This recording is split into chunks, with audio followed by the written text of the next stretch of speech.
What's up guys, and welcome back to Assassin's Creed Odyssey. Today I'm going to give you some tips that I've learned throughout the game so far, and now that Odyssey has fully released, and most of you are starting to play, I'll give you some basic tips and tricks I've learned so far. So first off, let's start out with combat. There are several different fight styles depending on the type of weapon you're using and the skills that you unlock. You can basically choose to be an assassin, an archer, or an all-out warrior. Either way, it doesn't matter too much because you can switch weapons whenever you want and will eventually be able to have whatever skills you want. When you're fighting, there's mainly two best ways to counter the enemies you're fighting. You can dodge or you can parry. On console to parry, you just push LB and RB at the same time on Xbox or L1 and R1 on PlayStation. This is probably the easiest Assassin's Creed game to parry in. A lot of people hated parrying in Origins because it was harder to do. I personally thought it wasn't too bad. It was actually pretty easy once you got used to it, but they seem to have made it a lot easier in here. You can parry anytime before the attack hits you. There's not like a specific little window that you have to parry in like most games like Dark Souls or past Assassin's Creed games. You just have to hold the parry as if you were blocking the attack. You can hold the parry for like up to a full second or two before the attack is even coming, and it'll still parry. It's basically as easy as just blocking the attack.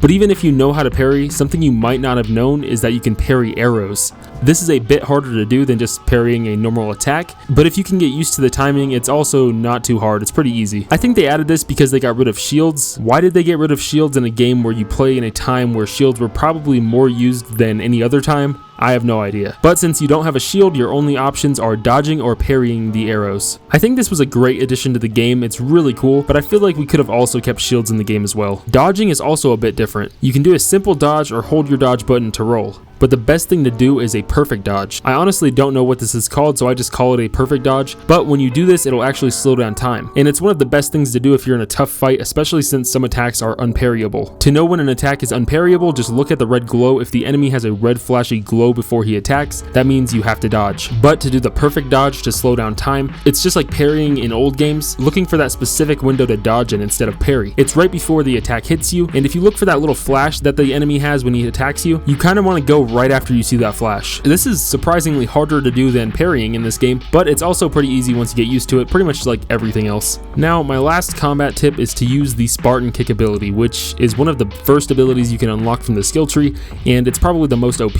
The Spartan Kick doesn't do a huge amount of damage, but it stuns them and sends them flying. This is extremely useful if you're having a ship battle and board the enemy's boat to finish them off. Just kick them into the water instead of having a tedious fight, since kicking them into the water will eliminate them. They may still live after being kicked in the water, but technically they're out of the battle and count as being knocked out of the fight. And usually a few seconds later they'll die off anyways, so you don't have to jump into the water and chase them down and finish them off or anything like that. Just let them die by themselves. The same goes for any fight near a high ledge or cliff. Just kick the enemy off of it and save yourself some time. The Spartan Kick regens pretty fast, so if there's a cliff nearby, just Sparta Kick the heck out of all of them. Alright, so another tip, some skills take up a slot and some don't. You know, like the slots for the abilities. If you want to know which skills take up a slot, look at the border around it. The ones that have like a double layer around it with points on it are the ones that take up slots. The ones in a simple circle are the skills that don't use a slot and are just applied to whatever skill it is, such as doing more assassin damage or something like that. So again, like the little border around the Spartan Kick, that is the border that indicates the abilities that take up different slots. The other border with just a little circle does not take up any slot. They're just like a little additional thing. If you've got a piece of epic armor or legendary armor, weapons, whatever, like the gold weapons, gold armor, that's sadly useless now since you've leveled up past it, you can head over to a blacksmith to upgrade it towards your level. You can see the prices for these down at the bottom where it says upgrade cost, but upgrading prices differ depending on the level and the rarity, but mostly the rarity. For example, upgrading this sword from level 10 to 16, it's a legendary sword by the way, would cost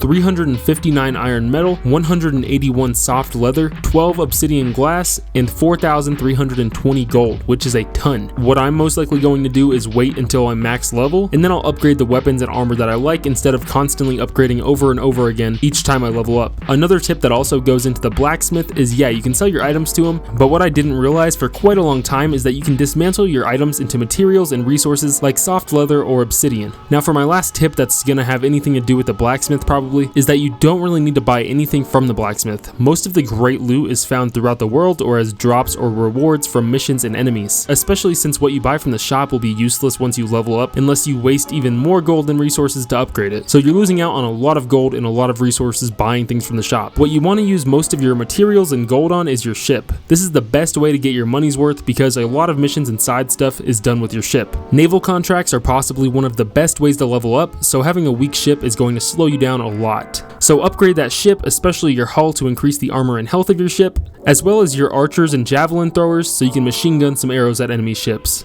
Knocking enemies out doesn't grant you any XP at all. This is something that I kinda dislike about the game because when you sneak up on an enemy, you're given the chance to assassinate them or knock them out. But apparently knocking them out is something that you don't want to do unless you're recruiting that person. So if you're trying to be a good guy by knocking enemies out, you're losing out on XP. It's a pretty simple tip, but one that a lot of people seem to not realize. Our next tip is that conquest battles are a huge thing in here and give you some crazy rewards, including epic gear and a lot of XP. When the conquest battles are ready to go, you want to try to do those ASAP because they can go away if you hit like a big checkpoint or something like that. You'll miss out on all the XP, rewards, and everything. Those are really good to do, so you want to do those as soon as possible. These are some of the best ways to level up, and they give you some of the best loot as well. Our last tip, you can complete objectives or take targets out early. If there's somebody in the game that they want you to take out or somebody wants you to find something, you can actually get that target or thing before they tell you, and then when they want you to do it, your character will be like, oh yeah, I already have it, or I already killed them. This is a pretty basic thing, but it is kind of good to know. I've had several different occasions where I already had that item and it made my quest go so much faster and I could just progress through the game a lot faster. But that's pretty much it, guys. Just some really quick tips that may come in handy along your adventures. I'll have some more tips up soon, like how to level up fast or how to get XP fast and some more cool stuff. So don't forget to leave a like on the video and subscribe if you haven't already. And if you've got any friends playing Odyssey, share the video with them. Thanks for watching, guys. See ya.